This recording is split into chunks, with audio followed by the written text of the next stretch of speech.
అధ్యక్ష నేను చెప్పిందల్లా అది కామన్ అఫ్లూయెంట్ ట్రీట్మెంట్ ప్లాంట్ అని చెప్పా, అంతే తప్ప ఆయన మాట్లాడిన మాట అది కామన్ ఎఫెక్ట్ ట్రీట్మెంట్ ప్లాంట్ కాదు అని. ఎందుకంటే ఆయన మంత్రి కాబట్టి, ఆ శాఖకు మంత్రి కాబట్టి ఎక్కడైనా బయటికి పోయి మాదిరిగా మాట్లాడితే ఆయన పరువు పోతుందని చెప్పి ఇంకా మంచి సలహా ఇస్తే స్వీకరించాల్సింది పోయి ఏమేమో నోటికి వచ్చిన అబద్ధాలు మాట్లాడతా. నేను ఒకటే అడుగుతా ఉన్నా అధ్యక్ష, సింపుల్ గా ఒకటే అడుగుతా అధ్యక్ష. నేను ఆయన చెప్పిన మాటలు ఏదైతే ఉన్నాయో నా చదువుకు సంబంధించి తాను ప్రూవ్ చేయకపోతే చంద్రబాబు నాయుడు గారు రాజీనామా చేస్తాడా? సవాల్ సవాల్ అధ్యక్ష, సవాల్ సవాల్ సవాల్.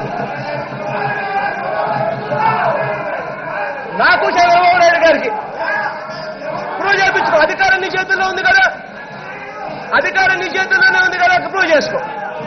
మీ ఇష్టం వచ్చిన మాటలు మాట్లాడుతూ ఉన్నారు చెవుల్లో. నిజంగా ఏదైనా మాట్లాడడానికి హద్దు పొద్దు ఉండాలి.